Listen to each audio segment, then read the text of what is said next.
Big boss house లో Emmanuel గారిని చూసిన తర్వాత అబ్బా నా మనసు అయితే చాలా తరుక్కుపోయిందని. ఆయన కళ్ళల్లో బాధ.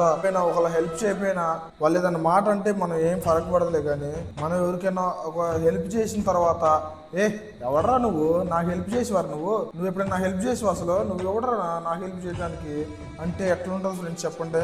పాప ఇమానుయేల్ గారిని చూసిన తర్వాత ఎంత బాధ వేసిందో నాకు. ప్రతిరోజు బిగ్ బాస్ హౌస్ లోకి వెళ్ళిన కాడి నుంచి ఏదో రకంగా తనుజా గారికి ఇమానుయేల్ గారు సపోర్ట్ చేస్తూనే ఉన్నారు. నిజం చెప్పాలంటే ఇప్పుడు లాస్ట్ 2 వీక్స్ కాకుండా ఫస్ట్ ఇప్పుడైనా సరే ఇమానుయేల్ గారు సపోర్ట్ లేకుండా తనుజా లేదు. ఇట్టుంటారు ఇద్దరు, ఇట్టున్నారు. ఫస్ట్ నుంచి కూడా ఇట్లున్నారు. ప్రతి ఒక్క దాంట్లో సపోర్ట్ చేసుకుంటూ వచ్చారు మన ఇమానుయేల్ గారు. కానీ లాస్ట్కి ఏమైంది చూశారుగా, ఎంత మాటలు అన్నారు.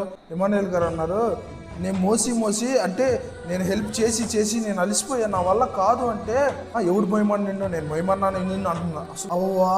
అసలు అలా ఆ మాట ఎట్లా వచ్చింది ఫ్రెండ్స్ నాకు అర్థం కాదు. పాప ఇమానుయేల్ గారిని చూసిన తర్వాత నాకు ఎంత మంచి మనిషిరా అనిపించింది నాకైతే. వాటర్ టాస్క్లో కానీ, అదే ఇమ్యూనిటీ టాస్క్లో కానీ, బెడ్ టాస్క్లో కానీ, ఏ టాస్క్లో అయినా, క్యాప్ టాస్క్లో మరి అంత క్యాపబిలిటీ తనుజా గారికి ఉన్నప్పుడు దమ్ములాగా ఆడాలి. అడుక్కోవటం ఏంటి చీప్గా? ఆడపిల్ల అయితే ఎవడికి ఆడపిల్ల, ఆడపిల్ల అయితే ఎవడికి ఆడపిల్ల చెప్పు. గేమ్కి వచ్చినాను గేమ్ ఆడు, నీ ఇష్టం వచ్చినట్టు మాట్లాడైతే ఎవరు ఇక్కడ పడరు, అర్థమైందా? ఇమానుయేల్ గారు అంతా నీ కోసం. నిజం చెప్పాలంటే ఆయన కొన్ని రోజులు నీ వల్ల నువ్వెక్కడ బాధపడతావు అని ఆయన మీద భారం వేసుకుని ఆయన బ్యాట్ రేంటి తప్ప నీ కోసం స్టాండ్ తీసుకుని నిలబడ్డా. అలాంటి మనిషిని కత్తి పెట్టి పొడిచు నువ్వు. ఓట్లు వేయటానికి కొంచెం న్యాయం ఉండాలిరా. ఏదైనా తింటున్నారుగా, 5 ఏళ్ళు వెళ్తున్నాయిగా, అర్థం కావట్లేదా? బిగ్ బాస్ చూసే వాళ్ళకి నాకు అర్థం కాదు. ఓట్లు ఎట్టేస్తారా?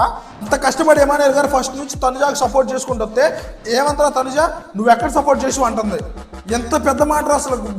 ఇమానుయేల్ గారు చూసిన తర్వాత అయ్యో పాపం ఏడ్చిండు. ఎంత లోపల ఎంత బాధ ఉంటే ఏడుస్తారు చెప్పండి. అంత దమ్మున్నప్పుడు జనాల మాట అనుకున్నప్పుడు నిజాయితీ గేమ్ ఆడాలి, అంతేగాని బతిలాడుకోవడం. ప్రతి ఒక్క దాంట్లో సపోర్టింగ్ టాస్క్. బిగ్ బాస్ నీకు దండం పెడతా. బిగ్ బాస్ అవసరమైతే నీకు ఒక 10 సీరియల్ మీద అగ్రిమెంట్ రాస్తా తప్ప సపోర్టింగ్ టాస్క్ ఒకటి నా మొహాన్ని పడే అని అడుక్కోవడం కాదు. ఆడాలి, గేమ్ ఆడుతూ నేర్చుకోండి, లేకపోతే హౌస్ నుండి బయటకు వచ్చింది అంతే. అర్థమైందా? మీ వల్ల అక్కడ ఉన్న గుడ్ కంటెస్టెంట్స్, జెన్యున్ ఉండే పర్సన్స్ మీ వల్ల బ్యాడ్ అయిపోతున్నారు తప్ప అక్కడ ఏం లేదు. మీ వల్ల అన్ని బొక్కే తప్ప ఏది లేదు. ఫ్రెండ్స్ మీరేమనుకుంటారో జెన్యున్గా కామెంట్ చేయండి. నువ్వు సపోర్ట్ చేస్తారని నేను మనస్ఫూర్తిగా కోరుకున్నాను. 10K ఫాలోవర్స్ టార్గెట్ పెట్టుకున్నాను ఫ్రెండ్స్. అన్నా సూపర్ అన్నా, కంటిన్యూ